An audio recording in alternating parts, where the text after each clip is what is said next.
কি বলছি? বহুদিন আগে বাবা সনাতন নামক এক ব্রাহ্মণ ছিল। সেই ব্রাহ্মণের স্ত্রীর নাম হলো মা কমলা।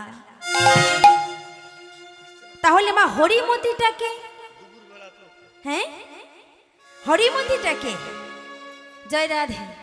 ও মায়েরা, বলে যদি সোনার মতো 5 জন দর্শক থাকে, ভক্ত থাকে, তাহলে সেই 5 জন ভক্ত 50,000 ভক্তের সমান হয়। হরি বল হরি বল। আর যদি না সোনার মতন যদি 50,000 ভক্ত থাকে, সেখানে 5 জনার সমান হবে না বাবা।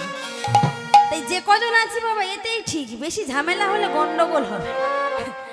হালকা হালকা বেশ ভালোই হয় সব কিছু। জয় রাধে। তাহলে হরিমতিটাকে হরি বল হরি বল। আসবে বাবা। এখন দুপুরে বেলা তো, আমরা বাঙালি তো সনাতন ধর্মের মানুষ আমরা, তাই দুপুরে খাওয়ার পর একটু ঘুমোতে ইচ্ছা আর করে। বাবা গোবিন্দবাবু আছে জানো না, কোনো ব্যাপার নেই, বাবা থাকলে হলো।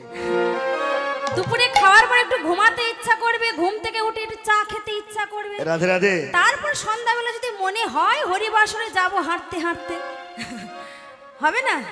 যাই হোক, যার শুরু ভালো তার শেষও ভালো। ঠিক আছে, আমি তাতেই সন্তুষ্ট। পদকর্তা এক পাশে দাঁড়িয়ে বললো, তাহলে হরিমতিকে আগে জানতে হবে হরিমতিটাকে। তাই পদকর্তা কলম দিচ্ছে কেমন ভাবে, ওগো হরিমতে নামে ছিল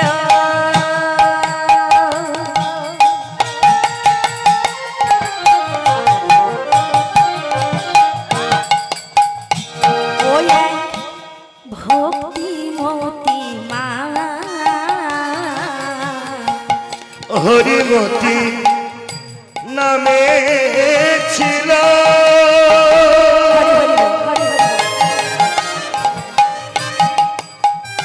ও একই ভক্তিমতি মা,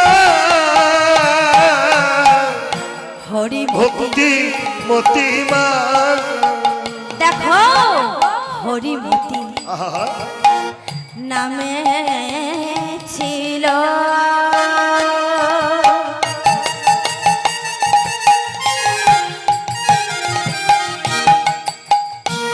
ওই এক ভক্তি মহতি মা, ভক্তি মহতি মা। ভগো হরিমতি নামে ছিল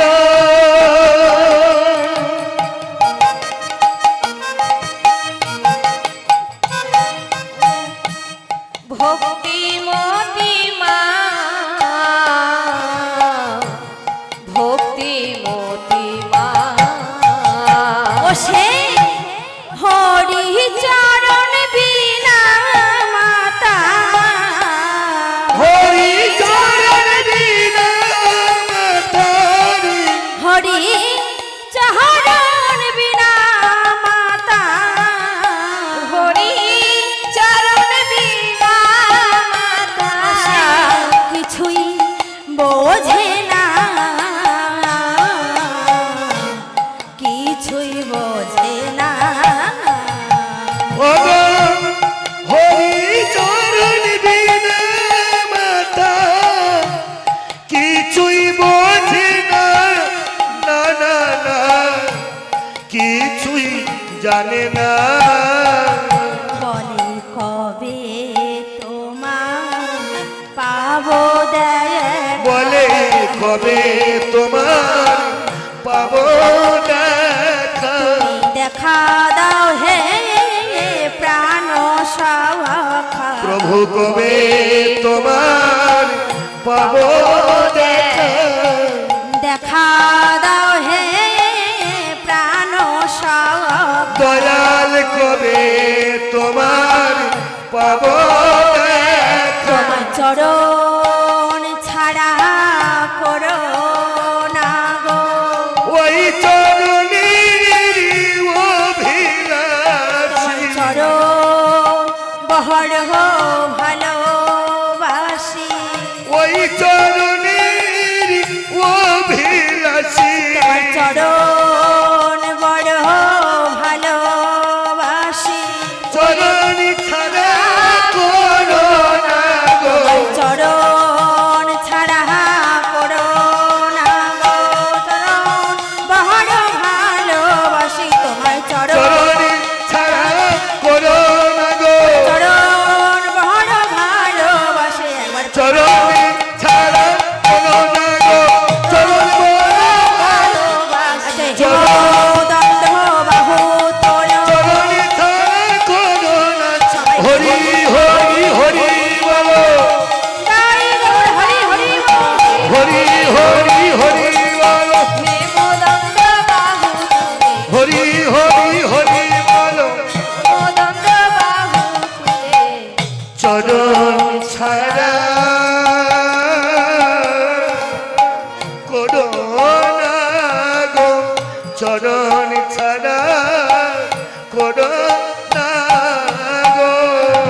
তাহলে সনাতনী ব্রাহ্মণ আর মা কমলা খুবই গরিব বাবা। যতক্ষণ ভিক্ষা করে ততক্ষণ উদরে অন্ন জোটে। তো মা একদিন গোবিন্দর চরণে বসে কাঁদছে, দয়াময়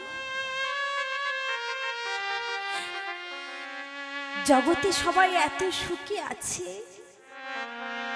আমি তো তোমার কাছে কখনো সুখ চাইনি দয়াময়। তোমার কাছে কখনো অর্থ সম্পত্তি আমি চাইনি দয়াময়। তুমি যদি দিতে চাও তাহলে যতদিন আমি বাঁচবো আমার জীবনে শুধু তুমি দুঃখ দিয়ে যেও। কারণ জীবনে যখন দুঃখ থাকবে না মা, ঠিক তখনই তোমার ভগবানকে ডাকতে ইচ্ছা করবে, তখনই তার কথা মনে থাকবে। তাই তো আমার মাতা কুন্তী কাঁদতে কাঁদতে বলেছিল, কৃষ্ণ আজ আমার পঞ্চপাণ্ডব যে রাজা হয়েছে, পঞ্চপাণ্ডব রাজা হয়েছে গো, আমি তো রাজার মা, তাহলে সবার থেকে তো আমার খুশি হওয়ার কথা। হ্যাঁ পিসিমা, আমি সেটাই তো বলছি, সবার থেকে তো তোমার খুশি হওয়ার কথা, কারণ তুমি যে রাজার মা, তোমার জীবনে তো কোনো দুঃখ কষ্ট নেই, কেন কাঁদছো? আমার তো দ্বারকায় ফিরতে হবে। ও পিসিমা, সবাই তো আমার কাছে অনেক কিছু চেয়ে নিল,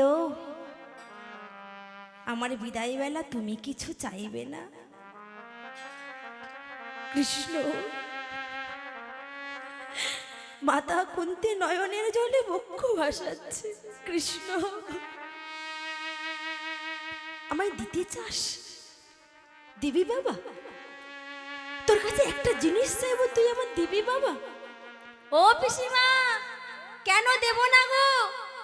সবার তো মনোবাসনা আমি পূর্ণ করলাম, তোমায় কেন পূর্ণ করব না? কৃষ্ণ,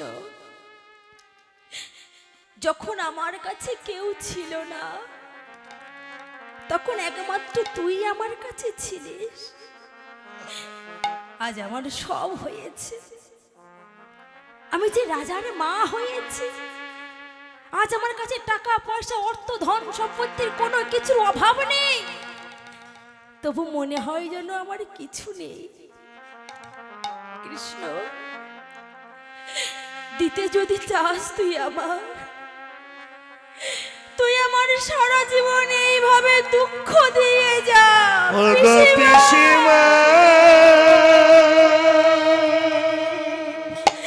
পিসিমা, জামারি বেলায় কেন ধরে এভাবে নয়নের জল ফেলো না। নয়নেরই ধারা আর কত কাঁদবে পিসিমা?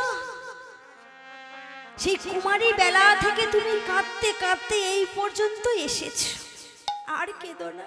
কৃষ্ণ, আমার জীবনে অর্থ সম্পত্তি ধন সম্পত্তি যদি আসে, শুধু আমি নাও, এই জগতে যাদের অর্থ সম্পত্তি হয়েছে সবাই তোকে ভুলে গেছে, কিন্তু আমি যদি কাঁদতে পারি তাহলে সারা জীবন তুই আমার কাছে বাঁধা পড়ে থাকবি।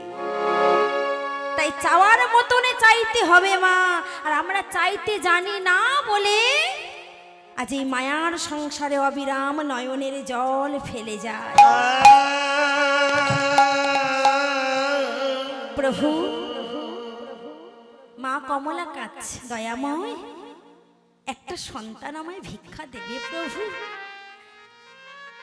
সারা জীবন তো পৃথিবীতে আমরা দুজনে বাঁচবো না, কারণ নিঃশ্বাসে কোনোদিনই বিশ্বাস করতে নেই। বলে 5 মিনিট আগে যে চায়ের দোকানে যে মানুষটা বসে চা খাচ্ছে দেখে আসলাম, 5 মিনিট পরে শুনছি সেই মানুষটি হার্ট অ্যাটাক করে মারা গেছে। নিঃশ্বাসে কি বিশ্বাস আছে বাবা? নেই। ও প্রভু, যদি একটা সন্তান আমায় ভিক্ষা দাও,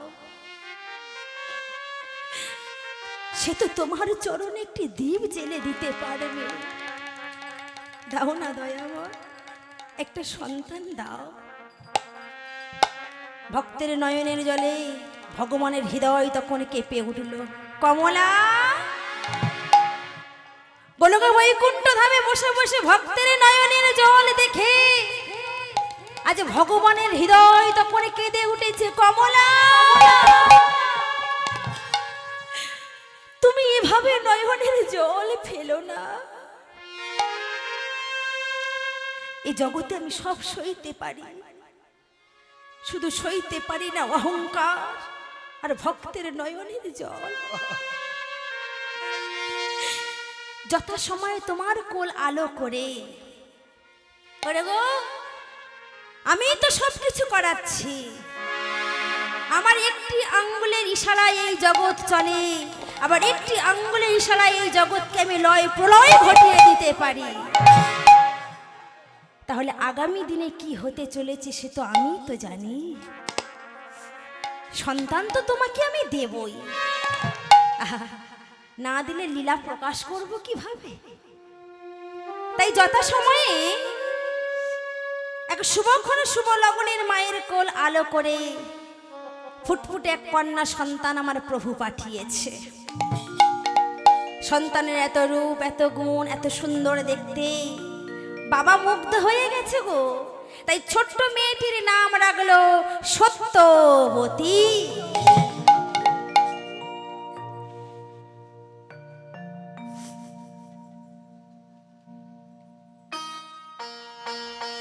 এই সত্যবতী নাম রেখেছে বাবা। এবার এই ছোট্ট সত্যবতী আস্তে আস্তে বড় হচ্ছে, বয়স হলো 5 বছর।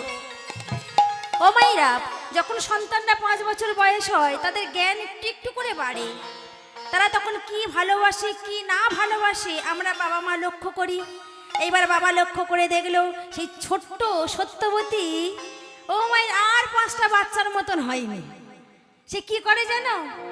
সে ঘুমাতে গেলে গোবিন্দকে নিয়ে ঘুমায়, খেলতে গেলে গোবিন্দকে নিয়েই খেলে, খেতে গেলে গোবিন্দকে নিয়েই খায়, আবার স্কুলে পড়তে গেলে গোবিন্দকে নিয়েই পড়তে চলে যায়। একটা হরির মূর্তি সর্বসময় তার কাছে থাকতো। এইবার বাবা লক্ষ্য করলো না না, বিষয়টা ভালো লাগছে, বিষয়টা তো ভালো লাগারই কথা। হ্যাঁ, মেয়ে দেখছি হরির চরণের মতি গতি এসে গেছে। তাই বাবা আমার বললো এই সত্যবতী নাম বাদ দি, এই সত্যবতীটি আর ভালো লাগছে না। যেহেতু হরির চরণে মতি গতি এসেছে, আজ থেকে আমার এই ছোট্ট মেয়েটির নাম রাখলাম হরিমতি। হরিমতি, অতি আদরের হরিমতি, আমার স্নেহের, আমার মমতা, আমার কন্যা হরিমতি। এই হরিমতি কি করে জানো? প্রতিদিন ফুল তুলে তুলসী পত্র চয়ন করে তুলসী পত্রে চন্দন মিশ্রিত করে আজ গোবিন্দের চরণে দিয়ে কাঁদে আর বলে, কি বলে জানো মা? নয়নের জল দিয়ে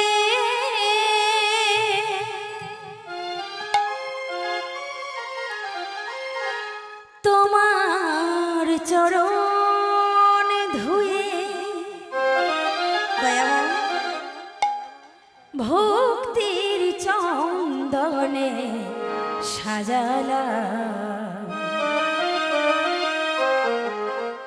দেখা দাও দয়াময়,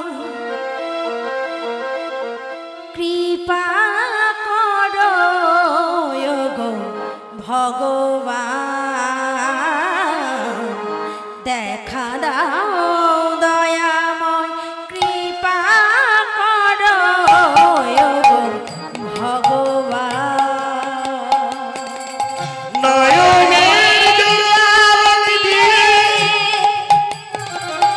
তোমার চরণ ধুয়ে ভক্তি চন্দনে সাজালা দয়াময় দেখা দাও দয়াময় কৃপা করো গো ভগবান দেখা দাও দয়াময় কৃপা করো গো ভগবান নয়নের জল দিয়ে তোমার চরণ ধুয়ে ভক্তির চন্দনে সাজালা দেখা দাও দয়াময় কৃপা করো গো ভগবান দেখা দাও দয়াময় কৃপা করো গো ভগবান নয়নের জল দিয়ে তোমার চরণ ধুয়ে ভক্তির চন্দনে সাজালা দেখা দাও দয়াময় কৃপা করো গো ভগবান দেখা দাও দয়াময় কৃপা করো গো ভগবান ওগো প্রভু এই মায়ার সংসারে যখন আমাকে পাঠিয়েছো তাহলে এই মায়ার সংসারে তুমি আমায় বেদনা দয়াময় তুমি আমায় বেদনা মায়াময় সংসারে তুমি ছাড়া সবই যে শূন্য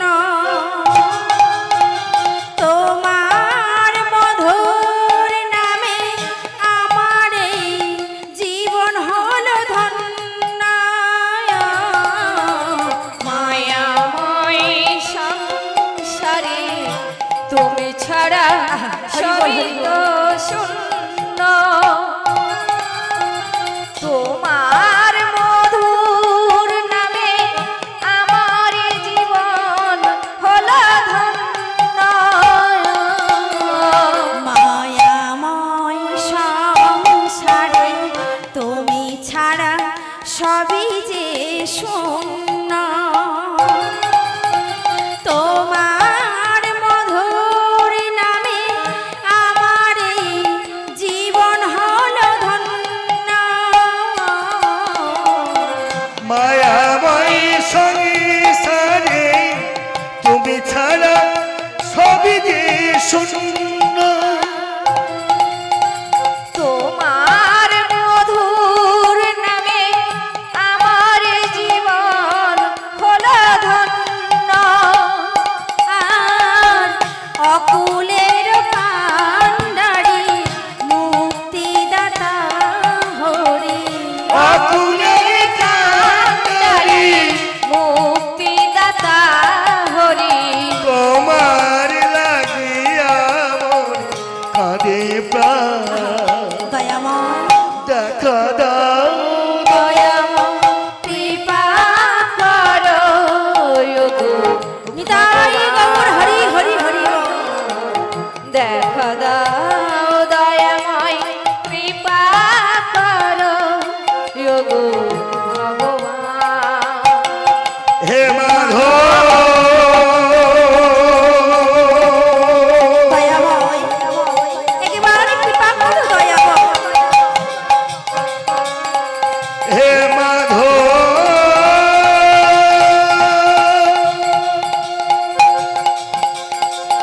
হে মাধব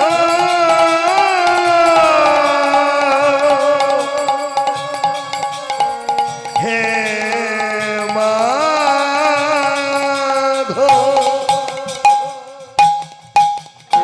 ও মা আজ হরিমতি গোবিন্দের চরণে বসে বসে নাম সংকীর্তন গাইছে। গোবিন্দর চরণে নিজের যা কিছু ছিল সবই অর্পণ করে দিয়েছে। হ্যাঁ এইভাবে গোবিন্দের চরণে সাধন ভজন করতে করতে বাবা হরিমতি বিবাহের বয়স হয়ে গেছে। বিবাহের যখন বয়স হয়েছে বাবার তো একটাই চিন্তা, বাড়িতে বিবাহযোগ্য যদি মেয়ে থাকে বাবার চিন্তা তো হবেই। কিন্তু এখন বাবাদের সে চিন্তা হয় না, সে জানে, কারণ যার চিন্তা এখন সে তো করে নিচ্ছে। জয় রাধে, সে চিন্তা করতে হয় না। কিন্তু বাবা সনাতন একটি কৃষ্ণ ভক্তের সন্ধান করছে। কোনো বড় লোক ছেলে না, কোনো ধনীর ছেলে নয়, একটি কৃষ্ণ ভক্তের সন্ধান করছে বাবা, যে কিনা মেয়েকে বেশি না খেতে দিতে পারুক, দুবেলা দুমুঠো অন্ন তো দিতে পারবে, আর বছরে পড়ার মতন দুটো মোটা শাড়ি দিতে পারবে। আগেকার দিনে কিন্তু এটাই হতো মা, হতো না? আগেকার দিনে বাবারা চিন্তা করতো কোন বাড়ির কোন ছেলে একটু বেশি জায়গা জমি, বেশি চাষবাস আছে, তাহলে মেয়েকে বিয়ে দিলে মোটা চালে ভাত খেতে পারবে। কিন্তু এখনকার সময়ে দাঁড়িয়েছে ছেলের মাথায় টাক পড়ে যায় যাক, ছেলের মাসে 80 থেকে 90 হাজার টাকা মাইনে পেতে হবে, সরকারি চাকরি থাকতে হবে, 2-4টে বাবা গাড়ি থাকতে হবে, তবে সেই বাড়ির মেয়ে দেব, তা না হলে দেব না। কিন্তু বাবা আমায় কি করেছে, কৃষ্ণ ভক্তের সন্ধান করছে, আর ভগবান বলে ওই কুণ্ঠ ধামে বসে বসে বলছে, সনাতন কেন এত কষ্ট করছো? ভক্তের সঙ্গে ভক্তের কিভাবে মিলন করাতে হয় সে আমার থেকে বেশি আর কেউ জানে না। হ্যাঁ, তাই বাবা এদিক ওদিক সন্ধান করতে করতে একটি কৃষ্ণ ভক্তের সন্তান সন্ধান পেয়ে গেছে। নাম হলো বাবা সদানন্দ। এই সদানন্দের সাথে বাবা এই হরিমতি শুভক্ষণে, শুভ লগনে, শুভ দিনে একটি বিবাহ দিন ধার্য করা হয়েছে। বিয়ে বাড়ির পরিস্থিতি খুবই খারাপ বাবা, সানাইটা একটু কম করে বাজাও। উলুধ্বনি হবে কি মায়েরা? একটু উলুধ্বনি দাও। উলুধ্বনি হচ্ছে না? উলু নিয়ে এসেছো তো?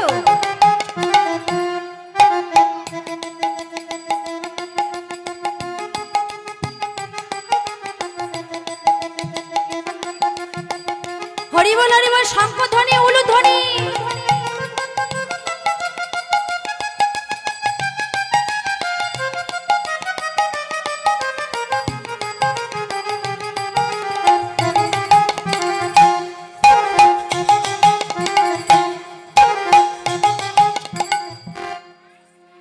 বিয়ে বাড়ির সানাই হলো, সব হলো, কিন্তু উলুধ্বনি আর শঙ্খধ্বনি হলো না। জয় রাধে। হরিবাসরে বসলে শঙ্খ নিয়ে বসতে হয়, শঙ্খ নিয়েই বসবেন যখন আসবেন। জয় রাধে, জয় রাধে। এইভাবে শুভক্ষণ, শুভ লগনের মধ্য দিয়ে বিবাহ সম্পূর্ণ হলো। পরের দিন বাবা মেয়েকে তো বিদায় দিতে হবে, কিন্তু বাবার যে মন চায় না, বারবার এই অন্তরটা কেঁদে উঠছে। যেই ছোট্ট হরিমতিকে কোলে পিঠে হাতে করে নিয়ে তাকে মানুষ করলাম, আজ সারাটি জীবনের জন্য তাকে পরের ঘরে বিদায় দিতে আজ বাবার হৃদয়টা কাঁদছে আর বলছে, মারে তুই কি আমার পুতুলি পুতুলি সেই ছোট্ট মেয়ে, মন আমার চায় না মা। যাকে নিয়ে স্বপ্ন আমার ভরিত দু চোখ বেয়ে।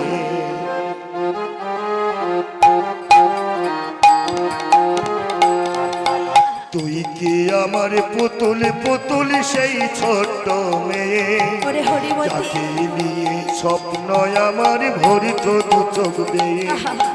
নতুন নতুন করে তোকে যতই সাজাতাম, ভরত না মনে দিতাম কত নতুন নতুন নাম। আজকে দেখি নতুন তোকে লাগছে সবার চেয়ে, আজকে দেখি নতুন তোকে লাগছে সবার চেয়ে। তবু কেন জল আসে রে আমার দু চোখ বেয়ে, তবু কেন জল আসে রে আমার দু চোখ বেয়ে। তাই গৌর হরি হরি হরি বল। কাজের হরিমতি। থেকে ফিরতে আমার হয়তো দেরি হলে আহা, না ঘুমিয়ে থাকতিস তুই জেগে মায়ের কোলে।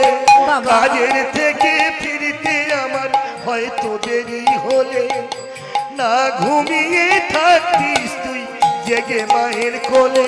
আহা, কি খুশি যে হতিস রে তুই আমার আশা দেখে হাত দুটোকে বাড়িয়ে দিতিস মায়ের কোল থেকে।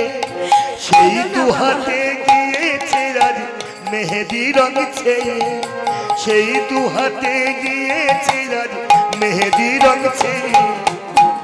তবু কেন জল আসে রে আমার দু চোখ বেয়ে, তুই কি আমার পুতুল পুতুল সেই ছোট্ট মেয়ে, যাকে নিয়ে স্বপ্ন আমার ভরিত দু চোখ বেয়ে। কে বলবে তুই আমাদের সেই ছোট্ট মেয়ে, কে বলবে তুই আমাদের পুতুল পুতুল মেয়ে। বাবা হরিমতি কেঁদো না বাবা, এমন ভাবে তুমি কেঁদো না। তোমার নয়নের জলে যে এমন অশুভ হবে বাবা। ঝরে আখি জল তুমি কি যাও না?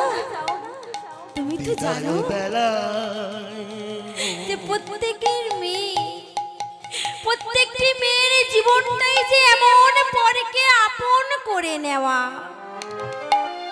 হাসি মুখে আমাকে বিদায় দাও, আমার যেন কৃষ্ণ চরণের মতি গতি থাকে বাবা। নয়নের জলে বক্ষ ভাসাতে ভাসাতে হরিমতিকে বিদায় দিল বাবা।